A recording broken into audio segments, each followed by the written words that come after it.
પ્રણામ દર્શક મિત્રો, આપ સૌ ખુશ હશો। આજના એપિસોડમાં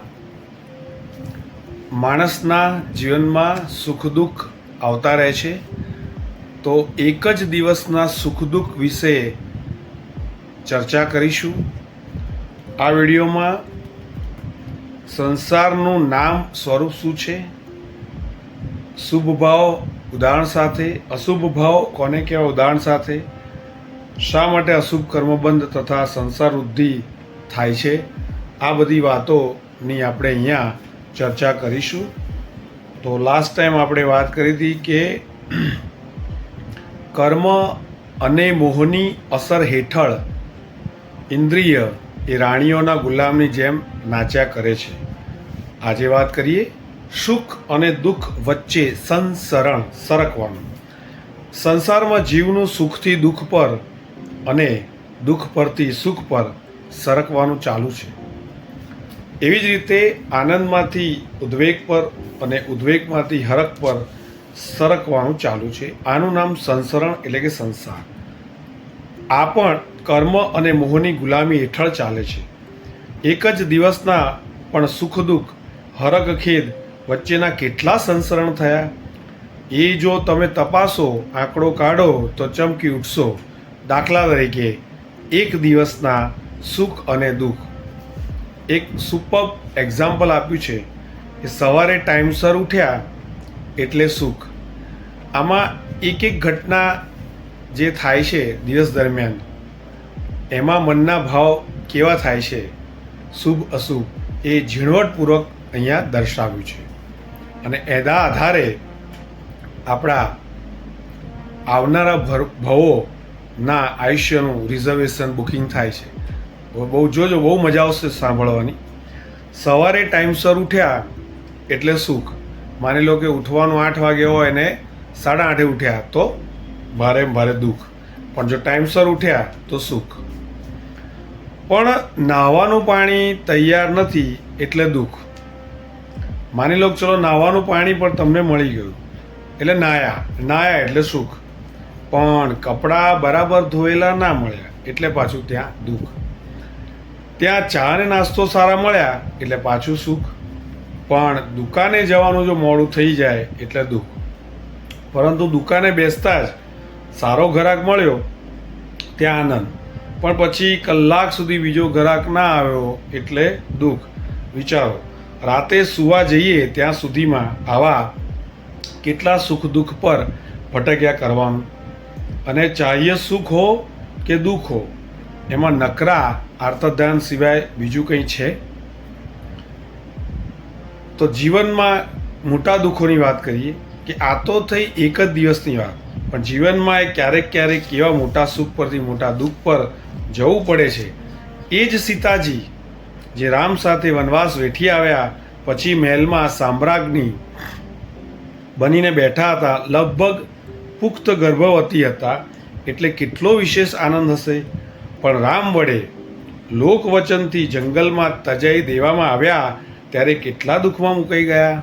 સાથે એક દાસી કે એક રખેવાળ કે એક સિપાઈ પણ નહીં, પાસે જંગલી પશુથી બચવા કોઈ શસ્ત્ર કે વાહન પણ ન મળે, ભાતાની નાની પોટકીએ નહીં, ગર્ભપુખ્ત જેવો છતાં કોઈ દાયણી કે ગાદીએ નહીં, પાણીનો લોટોએ ન મળે, કેવા સુખ પરથી કેવા દુઃખ પર ધકેલાયા। પણ ત્યાં એક રાજા આવી ગયો અને ધર્મની બહેન ગણીને લઈ ગયો, મહેલમાં બધી સુખ સગવડ સાથે રાખ્યા, અને 2 પુત્ર લવણ અને અંકુશનો ખેમકુશળ જન્મ થયો તો કેવું સુખ પર પ્રયાણ થયું। આવી જ રીતે નળ અને દમયંતીનું ઉદાહરણ છે। કેવા બંને સુખ દુઃખ વચ્ચે કેવા ઝોલા ખાધા। શ્રીપાળ કુમાર કેવા ઘડી સુખમાં અને ઘડી દુઃખમાં મુકાયા। હરિશ્ચંદ્ર તારામતીને કેવા ઊંચા રાજવી સુખ પરથી, એકને મસાણનો રખેવાળ અને બીજીને હરિશ્ચંદ્ર કેવા ઊંચા રાજવી હતા, કેવા સુખ ભોગવનારા, પણ એમને એક સમયે સ્મશાનના રખેવાળ બનવું પડ્યું। તેમની પત્ની તારામતી, એને પાણી ભરનારી ગુલામડી તરીકેનું દુઃખ એમના જીવનમાં આવ્યું। તો આજના આપણા જીવનમાં તપાસીએ તો ક્યારેક સુખની લાગણી તો ક્યારેક કેવી મહાદુઃખની પોક। આજના વિચિત્ર સરકારી તંત્ર, વિચિત્ર બજારોની સ્થિતિ અવનવી પરદેશોની હિલચાલ વગેરેમાં 4 દિવસ સુખ તો 5મે દિવસે દુઃખ.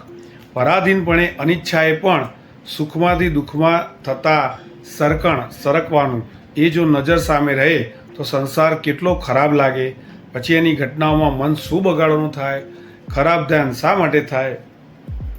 તો હવે આગળ જતાં વાત આવે છે કે જેમ આપણે અગાઉ વાત કરી કે સંસારના અલગ અલગ ટોપિકમાં આપણે વાત કરી કે એક પ્રવૃત્તિમાંથી બીજી પ્રવૃત્તિમાં, એક ભાવમાંથી બીજા ભાવમાં. તો હવે આગળ સંસાર એટલે એક ભાવમાંથી બીજા ભાવમાં સરકવાનું નામ. ત્યારે સંસારમાં ભાવો પર કેવું સરક્યા કરવાનું થાય છે એ વિચારો. હમણાં ક્રોધના ભાવમાં તો એમાં પાછા પડતા નરમ ઘેંસ જેવા ગરીબડાના ભાવમાં. હમણાં બૈરી છોકરા પરના રાગના ભાવ પર ચડ્યા તો ઘડીક પછી એના એવા કોઈ બોલ કે ચાલ જોઈને એના પર જ દ્વેષ ક્રોધના ભાવ પર સરક્યા. હમણાં સારા ધર્મના ભાવથી મંદિરે ચાલ્યા પણ ત્યાં રસ્તામાં દલાલ કે ગ્રાહક મળતા ઉપડ્યા વેપારના પાપ ભાવ પર. એમ હમણાં ગ્રાહકે સારો માલ લેવાની આશા બતાવી ત્યાં ચડ્યા લોભના ભાવ પર પણ પછી એ નામંજૂર કરતા જટ ઉતર્યા માંડવાળના નિરાશાના ભાવ પર. સારું જમતા ચડ્યા ટેસ્ટના ખુશીના ભાવ પર પણ પછી પેટ દુખતા હાય ઓયમાં અને પસ્તાવાના ભાવ પર ઉતર્યા હેઠે.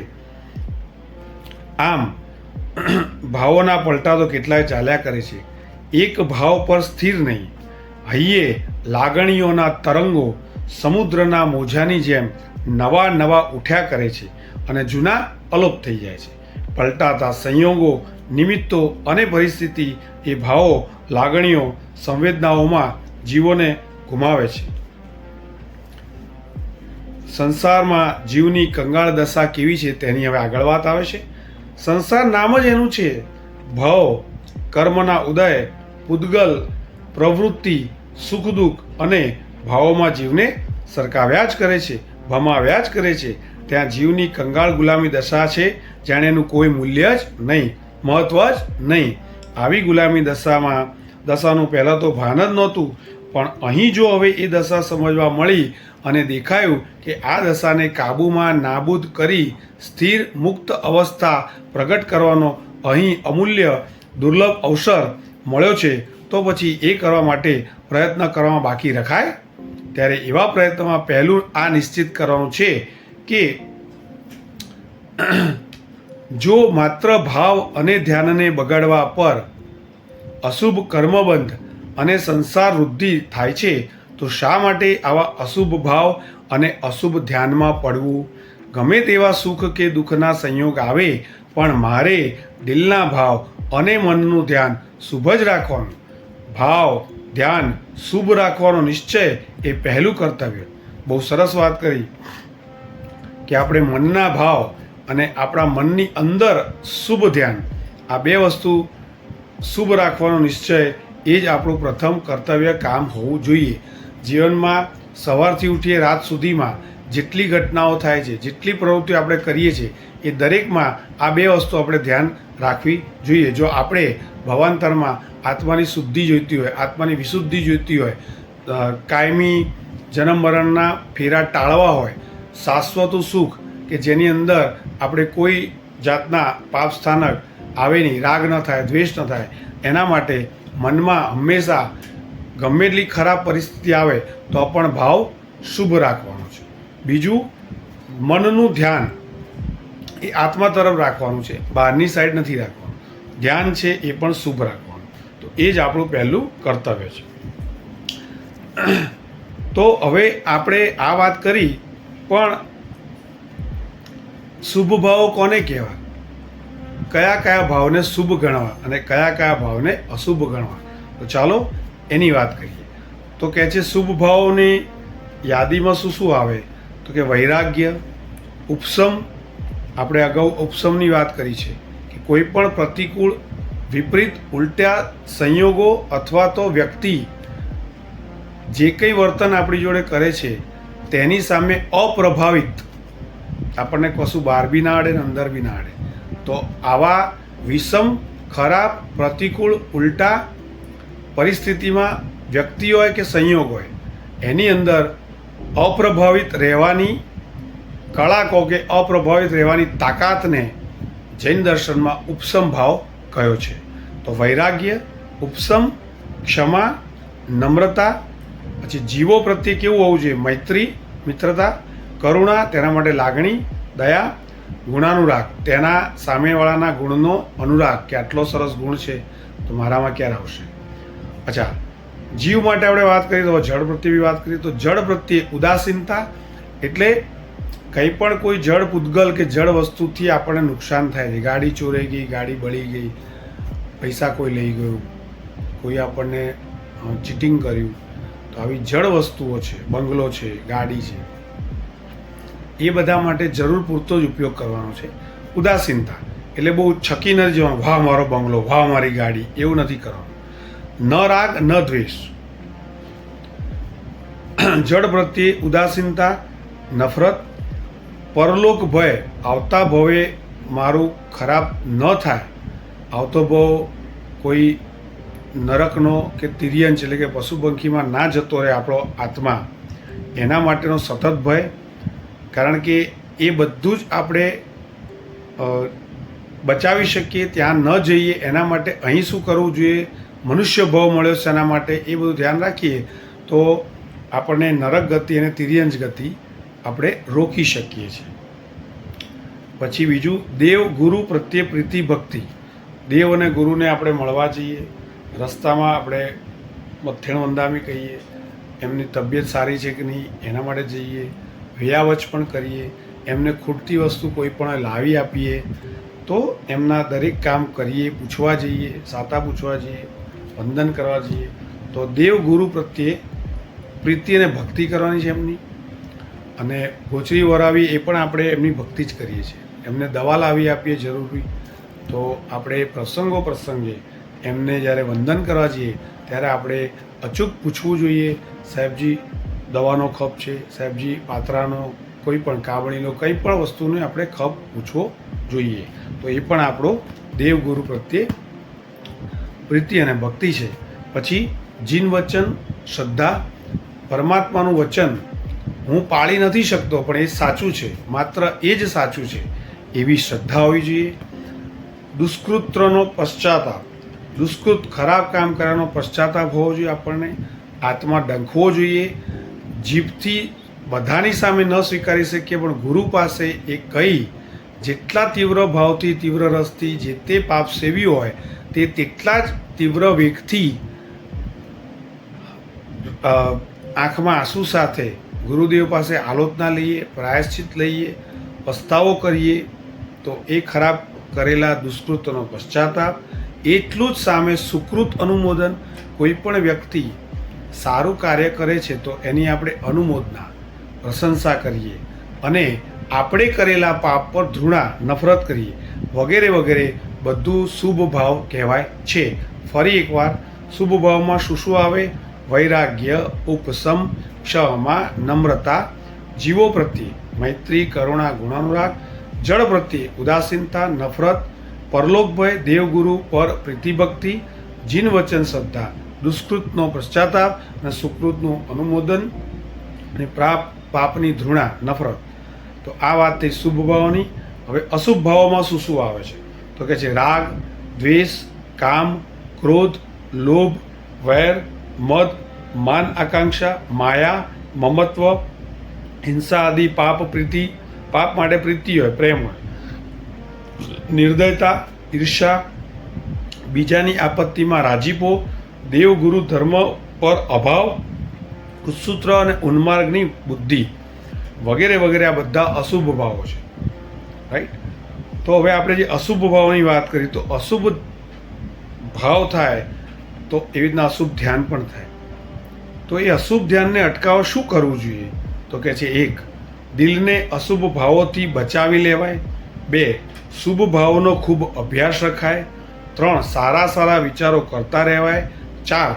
મહાપુરુષોના ઉત્તમ જીવન પ્રસંગો અને એમણે રાખેલા શુભ ભાવોને વારંવાર યાદ કરતા રહેવાય. હું તો ત્યાં સુધી કહીશ કે એમણે કઈ રીતે આ શુભ ભાવોને રાખવાની જે પ્રેક્ટિસ, સાધના, એ શું કર્યું, એ પુરુષાર્થ શેનો કર્યો જેનાથી આ શુભ ભાવો એમના ટક્યા, એ પણ રેસીપી આપણે એમની પાસે જઈને વિનંતી કરીને જાણવી જોઈએ, આપણા જીવનમાં યથાશક્તિ પ્રમાણે ઉતારવી જોઈએ, આપણે પણ પ્રેક્ટિસ કરવી જોઈએ. પાંચમું, જીનેશ્વર ભગવંતની આજ્ઞાઓનું પુનઃ સ્મરણ કરાય કે પરમાત્માએ આ કરવાની ના પાડી, પરમાત્માએ આ કરવાની ના પાડી. દિવસમાં જ્યારે સમય મળે ત્યારે કરેલા એ દિવસના 1 કલાકના તમામ કામોને યાદ કરીને મેચ કરીએ કે આ શું પરમાત્માની આજ્ઞા છે નથી, છે નથી, નથી ના છૂટકે કરવું પડ્યું છે તો એને લખી નોંધ કરી આલોચના. પણ જે અનર્થદંડના પાપ તો ન જ ગણાય, કે જે બિલકુલ જેમાં આપણને ફાયદો નથી, આપણને કંટ્રોલમાં પણ લઈ શકીએ એવા કાર્યો હોય છે, રાઈટ. જેમ કે મોબાઈલમાં આપણે વાપરીએ, મોબાઈલ છે, આપણે હોઈએ એક સ્થળે અને મોબાઈલ પર ફોન કોઈનો આવે, આપણે કહીએ બીજી જગ્યાનું નામ, તો એવા બધા અનર્થદંડના પાપ કરવાની જરૂર નથી હોતી, રાઈટ. તો જીનેશ્વર ભગવાનની આજ્ઞાઓનું પુનઃ સ્મરણ કરાય, જીવનમાં ઉતારાય યથાશક્તિ. છઠ્ઠું, તત્વદ્રષ્ટિ રખાય.